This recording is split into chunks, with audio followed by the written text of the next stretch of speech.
semuanya. Kembali lagi di podcast kita kali ini. Kali ini kira-kira kita bakalan bahas apa ya, Lis? Kalian penasaran kan? Kalau penasaran, tanpa berlama-lama lagi, yuk kita bahas di podcast kali ini bersama Mari Malika dan Risma. Oke. Jadi di sini kita akan bahas tentang apa ya? Kamu penasaran nggak sih? Penasaran sih. Kira-kira topik yang mau kita angkat apa ya, Lis, yang lagi rame?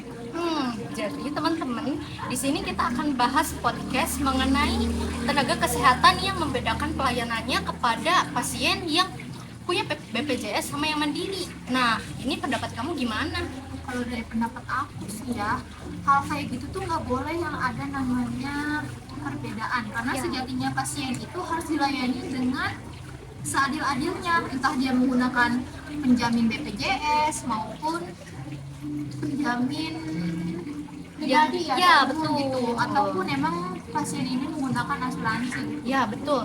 Jadi ini udah termasuk penyimpangan ya menurut aku, apalagi sama negara gitu. Karena kita juga sebagai calon nakes harusnya perawat atau tenaga kesehatan yang udah bekerja itu bisa menyontohkan yang baik buat kita sebagai penerusnya. Iya, karena kan kita emang sebagai calon nakes ya, kan kita akan menjadi penerus mereka gitu istilahnya ya. Ya, Karena betul. kalau misalnya bukan kita, siapa lagi? Kalau misalnya mereka tidak mencontohkan yang benar atau yang baik ke kita, gimana kita akan menyerap ilmu mereka gitu? Iya, betul. Nah, aku juga sempat baca berita nih ya. Pokoknya ini tuh berita dari Serang gitu, di mana adanya perawat yang bersifat kayak gimana ya, raut wajahnya itu jutek gitu loh kepada pasien yang pakai BPJS ini. Nah, gimana pendapatnya menurut kamu?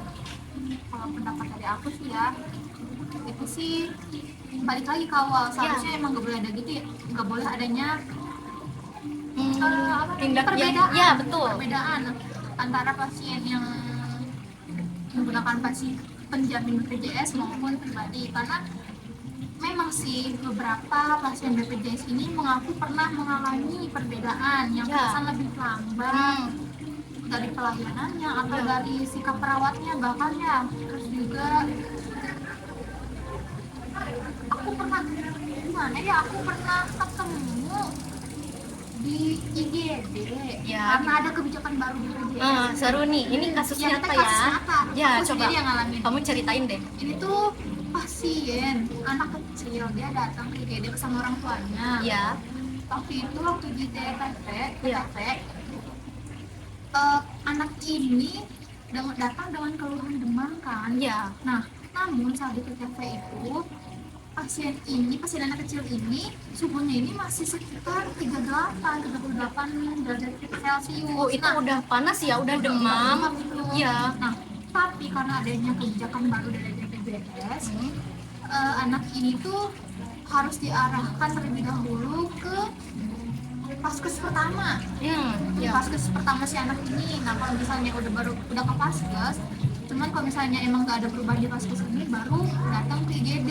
Nah, kadang tuh ada beberapa masyarakat yang emang belum tahu kebijakan ini, jadi menimbulkan konflik gitu loh. Kesannya emang BPJS ini istilahnya kayak pilih-pilih gitu ya. Padahal kan emang anak ini pastinya butuh penanganan yang cepat Iya, gitu. betul. Makanya dia tuh datang ke IGD biar dapat penanganan yang cepat gitu kan. Nah, tapi karena emang adanya kebijakan baru yang emang kebijakan ini tuh belum tersebar rata infonya, jadi tuh menimbulkan konflik gitu. Padahal kan suhu normal tubuh aja 37,5 ya. Dia tuh 36 dari Oh, 36 ya? Iya 36. Oh iya, sorry aku lupa. Nggak Sorry. apa-apa. Nah, padahal kan tubuh normal aja udah 36 ya. Itu udah mencapai 38. 38. Itu udah demam banget loh. Harusnya Iya. si anak ini butuh penanganan yang cepat. Makanya orang tuanya ini datang ke IGD ya karena emang pengen dapat penanganan yang cepat Iya. gitu. Bukannya malah dioper ke paskes pertama. Iya. Tapi karena emang adanya kebijakan baru dari BPJS, anak ini tuh diarahkan ke paskes pertama gitu. Jadi kalau misalnya BPJS ini baru menangani kalau misalnya anak ini udah di suhu berapa ya, 40 derajat Celcius. Oh, itu sih menurut aku kayak gimana ya? Seharusnya kan sebagai tenaga kesehatan, kalau suhunya emang udah gak normal, menurut aku ya dilayani aja gitu ya, tanpa memandang si pasien ini pakai BPJS atau mandiri menurut aku.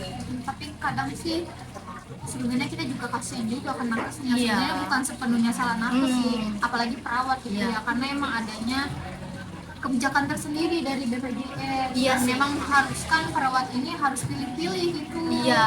Tapi ya gimana ya, kadang tuh di lapangannya tuh kita bisa ngeliat sendiri kayak perawat ini memperlakukan pasien BPJS dan pasien pribadi ini tuh kadang berbeda gitu ya dia. Apalagi kalau misalkan nih penduduk awam gitu ya, pasti melihat ini kayak langsung, ih gimana sih ini perawat kok gini tindakannya gitu ya kan? Kayak Jadi malah nimbulin konflik gitu. iya, terus juga kita tuh sebenarnya emang belum paham banget sistem BPJS kayak gimana sih, ya kan? Jadi emang kayak kesannya tuh gimana ya, Ri? Kesannya dari BPJS nih Ya kayak direndahkan gitu. direndahkan oleh perawat, ya Iya, padahal betul. emang sebenarnya tuh ada prosedurnya sendiri, gitu kan? Bukan semata-mata pakai BPJS ini gratis, tapi kan kita juga bayar angsuran, ya Iya kan? betul. Semata-mata gratis gitu. Seharusnya tuh jadi perawat tuh harus menunjukkan sikap yang emang sama rata, Iya. harus adil, ya kan? Ya apalagi kan kalau di tenaga kesehatan itu kan ada kode etik ya yang harus dipenuhi oleh si perawat ini atau si tenaga kesehatan ini. Iya, harusnya emang semua tuh diperlakukan adil, entah itu pasien yang menggunakan penjamin Iya, BPJS atau yang menggunakan penjamin asuransi, entah itu umum juga, kan? Karena emang ya udah semuanya tuh butuh penanganan yang sama gitu, Ya, nggak betul. boleh beda-bedakan. Apalagi kalau misalnya emang pasien ini lagi gawat darurat, kan nggak mungkin kita harus loyo-loyo, Iya. ini kita harus sama tindakannya, kan nggak mungkin, harusnya nggak boleh begitu. Apalagi ini berkaitan sama nyawa seseorang ya kan, ini bahaya banget. Nggak boleh, ya istilahnya mah nggak boleh semena-mena gitu ya, meskipun kita menggunakan penjamin yang berbeda. Nah, kalau kita kaitkan dengan UUD nih, kan di UUD juga ada pasal ya, pasal tentang di mana penduduk ini berhak mendapatkan pelayanan kesehatan secara adil dan merata. Gitu. Ya, kasus tersebut Ya. jelas membuat publik itu bertanya-tanya apakah pelayanan kesehatan di Indonesia ini benar-benar adil atau enggak, Ya kan? betul. Jadi pendapat kamu gimana nih? Kalau misalkan di mata kuliah kita kan ada Pancasila ya. Iya, ada. Nah, menurut kamu ini menyimpang di sila keberapa nih? Menurut aku sih ini menyimpang di sila kedua ya. Ya. Ini gimana sih, aku lupa. Kemanusiaan yang adil dan kemanusiaan yang beradab. adil dan beradab. Jelas, karena kita bahasnya tadi tentang keadilan ya. Ya, memang jadi perawat itu harus Bersifat kemanusiaan juga dan juga bersifat adil.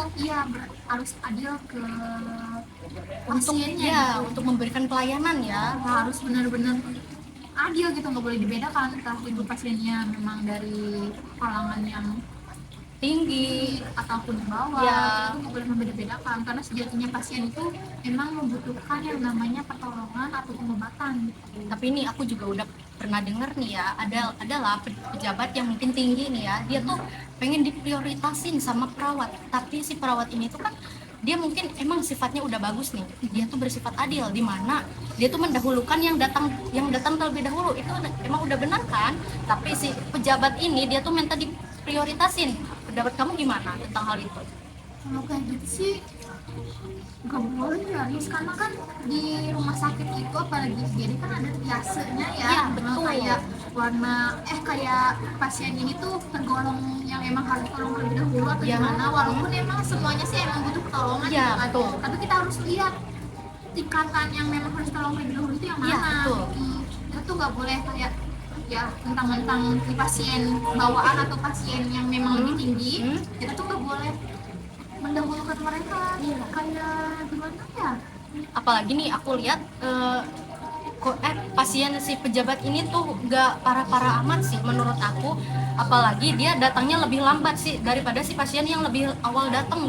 coba kalau kita bayangin ya, ada dua pasien yang tadi dimaksud tuh yang pejabat sama pasien yang lagi sesak napas. Iya. Nah, di situ kalau misalnya kita lebih pentingin yang pejabat ini, pasti adanya keegoisan, ya kan? Betul. Sedangkan yang pasien sesak napas ini benar-benar butuh pertolongan kan? Iya betul. Jadi kita tuh balik lagi ke awal, kita Ya. jadi perawat benar-benar harus yang namanya adil gitu ya. Apalagi si pejabat ini menurut aku dia tuh menyimpang juga nih dari Pancasila. Iya, Dia kalau tuh menurut gak aku itu menyimpang sila keberapa?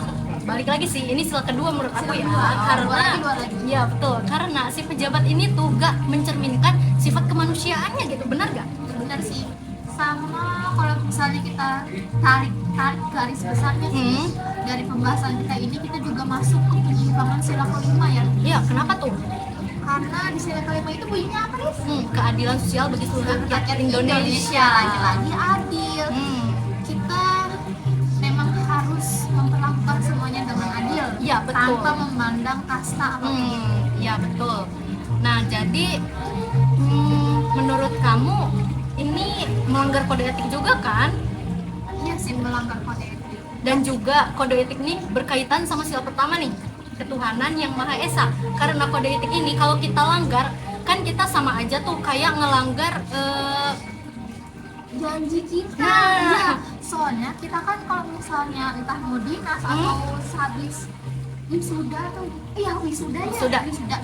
Kita tuh ada yang namanya pengucapan janji. Nah, itu Kita pengucapan berarti janji. udah melanggar sila pertama juga. Iya, kita janji juga kepada Tuhan yang kita anut kan. Kita tuh banyak juga ya deh sebenarnya kalau misalnya kita ngebahas ini banyak banget sila yang sebenarnya Udah dilanggar, yang ngerasa dilanggar gitu loh. yang menyimpang ya. Mulai dari sila pertama, sila kedua, sila kelima. Iya. Ya kan. Tapi sedih juga sih ya. Kayak sebenarnya emang nggak sepenuhnya salah perawat sih. Iya, benar.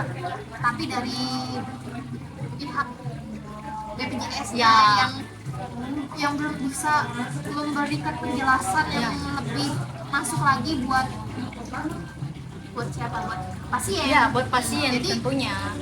pasien tuh kan emang berurusannya sama nakes ya, Ya. mulai dari perawat sama dokter. Nah, pasti yang disalahin Siapa lagi? ya kan? Nakes, dokter sama perawat. Ya. Bagian BPJS nggak mau tahu, dia cuma nerima pasien ini nggak bisa dimasukin ke kriteria yang dimaksud. Ya Tapi- udah, lepas aja, balikin ke kasus pertama. Tapi ini juga kalau aku pikir-pikir ya, bukan sepenuhnya salah tenaga kesehatan juga. Ya kan? Emang bukan sih, emang ya tadi kita bahas, emang bukan sepenuhnya salah nakes, tapi Tapi- salah kebijakannya. Iya, betul. Karena nggak semua orang itu tahu informasi yang ada gitu. Iya. Apalagi informasinya ini kurang diterima oleh kalangan yang Ya. di bawah Ya, gitu. betul. Entah dari penyampaiannya yang kurang masuk atau gimana. Kadang kan ada pejabat yang meninggi-ninggikan bahasanya demi Betul. terlihat profesional, Ya. tapi dia tuh nggak memandang lawan bicaranya itu seperti apa. Ya, betul. Harusnya tuh mereka juga dari pihak BPJS Ya. atau dari kebijakan sana, kebijakan mereka ini juga harus memperhatikan penyampaian informasinya juga sih. Ya, betul. Biar sama-sama tahu gitu, biar nggak ada istilahnya nggak ada miskom, ya kan? Ya, tentunya kita sebagai warga negara Indonesia juga harus meninggikan literasi kita ya, agar kita juga bisa mengerti nih gimana sih tentang pelayanan kesehatan yang ada di Indonesia itu ya kan? Tapi kasihan juga ya Riz, kalau kita bahas kayak gini, apalagi nafas tuh kurang diperhatikan gitu. Betul banget di situ. Padahal kita calon tenaga kesehatan, Iya. ya kan, kurang diperhatikan. Tapi di sini juga kesannya kita malah menyalahkan perawat. Iya. Tapi ya, Di sisi lain kita juga merasakan gitu. merasakan sama, ya kita merasa kasihan juga sama Iya. mereka tuh gak sepenuhnya salah, mereka hanya melayani, cuman karena emang ada beberapa nakes yang perlakuan mereka berbeda gitu. Ya. Jadi masyarakat tuh kesannya seperti apa nih, seperti Ya, menganggap ya. semuanya semua nakes itu membeda-bedakan, Ya. ya kan? Padahal kalau kita lihat ya secara langsung kamu kan pernah kerja kan di Iya, rumah aku pernah sakit. kerja. Nah, kalau aku lihat tuh perawat tuh kayak capek gitu. Kerjanya tuh kayak full time gitu ya kan? Iya. Pasti perawat tuh merasa capek. Jadi mungkin dari raut wajah juga bisa kita nilai. Iya sih, benar, perawat tuh kerjanya capek banget. Betul. Belum lagi harus berurusan dengan pasien yang Ya, berbagai macam itu Sifat, berbagai berbagai macam sifat, terus berbagai macam budaya juga pasti beda-beda nih ya. Ada satu pasien yang bawa keluarga besar nih, Iya, misalkan keluarga ke besar masuk ke ruang IGD. rawat inap yang kamar bersama gitu loh. Iya, satu kamar jadi 5 orang gitu Ya, misalkan kayak gitu kan itu bisa mengganggu privasi pasien yang lain ya. Iya. Nah, menurut kamu kita sebagai nakes tuh harus gimana sih menanggapi hal itu? Kalau dari saya sih sebagai calon nakes ya, Ya, kan karena di rumah sakit itu udah ada kebijakan sendiri ya, pendampingnya itu satu orang setiap kali jaga. ya, Nah, cuman karena emang ada jam besuk, itu emang seharusnya dari pihak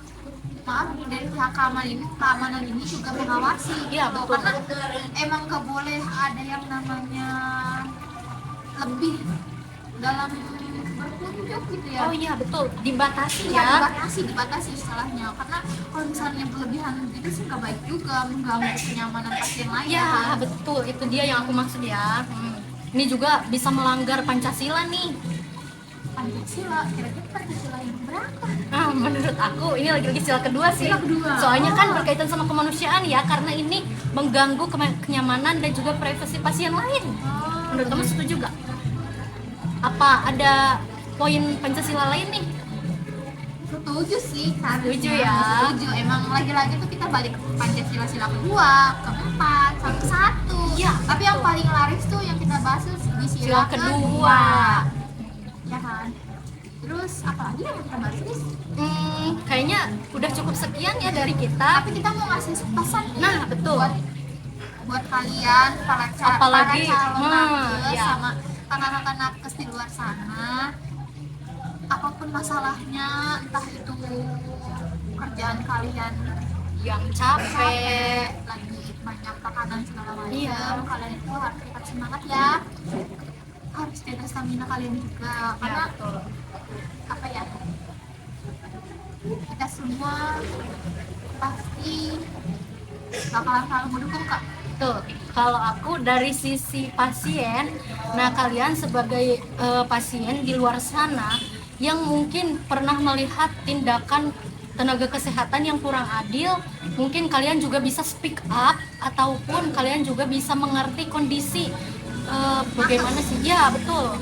Mungkin apakah dia sedang capek atau gimana, kita bisa tanyakan langsung tuh, ataupun kita juga bisa speak up ini tindak lanjutnya bagaimana gitu, untuk agar keadilan ini terpenuhi. Tanpa harus menyalahkan nakes sepenuhnya. Ya, betul. Tapi bukan berarti membela nakes ya, karena emang kita tuh entah ada tekanan atau bagaimana, itu memang harus profesional. Ya, betul. Oke, jadi cukup sekian ya podcast dari kami. Banyak pelajaran yang bisa Kita petik di hari ini, di Ya. podcast kali ini. Ya, betul. Ya kan? Oke, dicukupkan aja ya. Mungkin sekian podcast kita kali ini. Semoga di podcast kali ini kalian bisa, entah dari sisi pandang Tenaga kesehatan atau pasien. kalian sama-sama bisa saling mengerti gitu. Karena Betul. kalau misalnya perawat sama nakes, perawat sama rakyat, Oh iya, Pak. Pasien. kalau misalnya pasien ini nggak percaya ke perawat, terus perawat ini kurang memberikan Pelayanan yang maksimal. nanti gimana tentang kesehatan Indonesia kita? Ya, betul. Ya sih segitu aja ya, yang kita bahas kali ini. Dicukupkan. Udah cukup panjang juga nih ya Udah cukup durasinya. panjang. Ini udah berapa? 20 menit ada. Ya, betul. Kalau Oke. gitu Kita kita sudahi di podcast kali ini bersama Malika dan Risma. Apa yang bisa diambil, tolong diambil. Jika dirasa kurang, tolong dibuang jauh-jauh. Dan kita juga butuh kritik dan masukan dari kalian. Oke, cukup sekian ya. Sekian dan terima kasih. Dadah semuanya. Bye-bye.